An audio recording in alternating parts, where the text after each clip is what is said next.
So all of us tend to have problems with our spouse, if it's your wife or girlfriend, or if it's your husband or boyfriend. Most people start living together before they get married anyway. But in either case, we find problems with each other. That's what this is about. That's what we're going to discuss today. Getting your spouse to change. And we need to understand something right off the bat. And that is that people don't easily change. So we're going to get into this. And the way I like to do it is by giving you the science behind what others might call an opinion. So this is not an opinion video. This is going to really get into it. Oh, by the way, I'm Paul Friedman. I'm founder of the Marriage Foundation. And these videos are designed to be an exchange of ideas so that you can learn about marriage from someone who has not only been married, not only gone through divorce, but I used to be a divorce mediator until 2001. I know it's ancient history. And then I started saving marriages, but in a way that's very different from mainstream. So here we go. Sometimes in many cases, before we get married, it's so wonderful. Oftentimes by the time we're married, things aren't so wonderful anymore. There's bickering and arguments and cold shoulders and walking out and all of that nonsense. And there's a reason for all of this. There's a reason for marriages not succeeding. I mean, let's face it, it's over a 50% divorce rate. And the people who get divorced are good people. And you're possibly in big trouble in your marriage or just in some trouble. And why? You're a good person. And your wife or your husband, they're good people too. But there's something going on at the core of all of this. And what that is, and look, don't think it's over simplistic, but there's a lack of marital education. It's being pushed now that when people are going to get married, they should go take a marriage education course. And that's very good, if it's ours from the Marriage Foundation. But unfortunately, in most cases, people just don't really understand marriage. So let's talk about this idea of changing your spouse. We use the word spouse, and let's begin with you. Let's say you have a flaw. God forbid we should notice that you have a flaw, but let's pretend you had a flaw and someone pointed it out to you. You know what you're going to do? You're going to, and just settle back here, you're going to react. You're not going to like it that someone's pointing out your flaws. And there's a number of reasons. One reason is you didn't ask. You didn't ask for their feedback. And even if you did, you wanted positive feedback. You didn't want to be told, yeah, you have this flaw. You didn't want to. And then there's another reason. It's like, hey, don't get into my space. I have my free will. I'll do it my way. I'll work on the flaws that I want to work on. And that's legitimate. But what's at the core of that? And that's what's really interesting. We should already know this. This is called the law of self-preservation. That's what it is. You learned about this in middle school, didn't you? Where you understood that every single cell, in other words, every cell of your body, every cell of everything, every living thing has this drive to survive. And unfortunately, what happens, because we have these great minds, it translates survival into being super defending of ourselves. Some people call it defensive. I don't like that word because it's basically a put down. Oh, you're so defensive. And it's much broader than that. And it's not nefarious. It's not like this evil thing. We have to defend ourselves. If we don't defend ourselves, who's going to, right? And so what happens is if someone points out your flaw, and make it about you for a moment.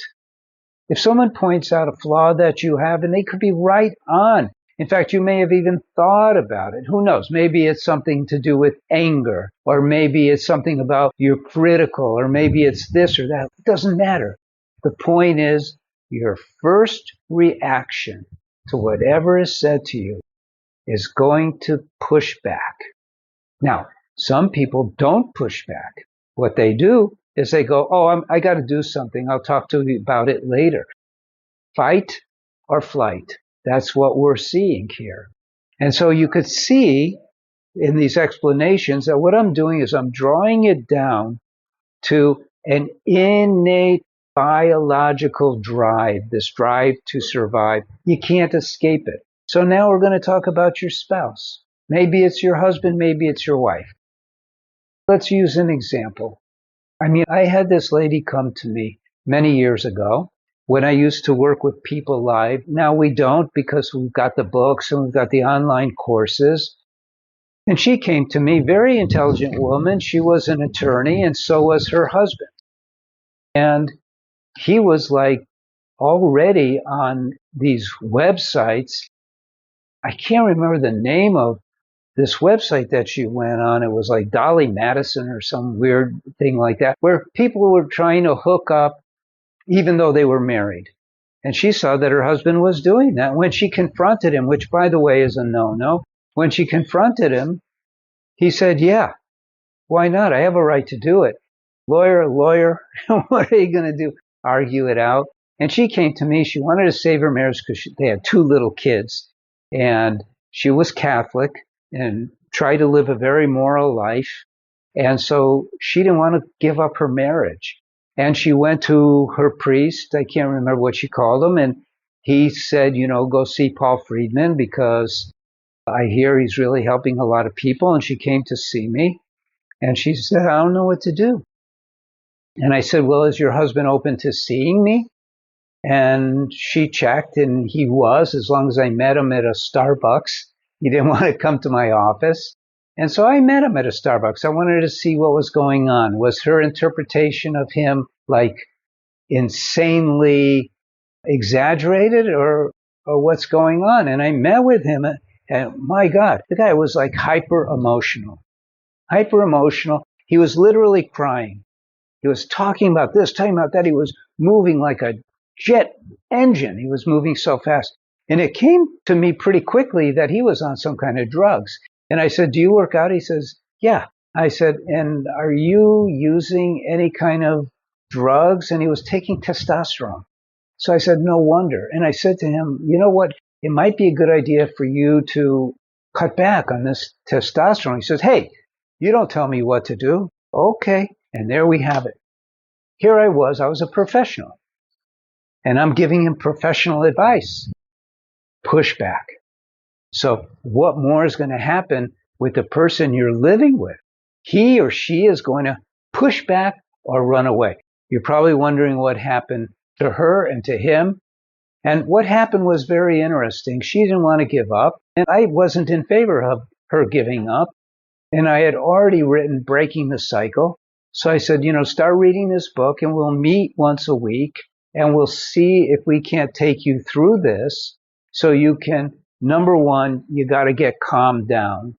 And in our online course, now that's the very first priority is get calmed down. And so we got to get you calmed down. We got to get you in touch with you much more than dealing with your marriage or trying to get him to change. We got to get you in touch with you. Because, and here's the bottom line, you can't change anybody. There is nobody in this world who will change. If Moses or Jesus came to you and said, from now on, I don't want you to ever get angry and I don't want you to ever do this or do that, you'd go, oh, yes, Lord, but you couldn't do it. You couldn't do it. It's a process. And so if you want to change, on the other hand, and you called on them, I want to change. I'm tired of having this flaw in my life. Now, I'm not talking about your husband's flaw or your wife's flaw. I'm talking about your own flaw. If you ask God, then God is going to send you to a place where you can figure it out and overcome the flaw that you have. But no one's going to take your suggestion that you change a flaw. And so, what do? Well, I have to say it. I have to say it.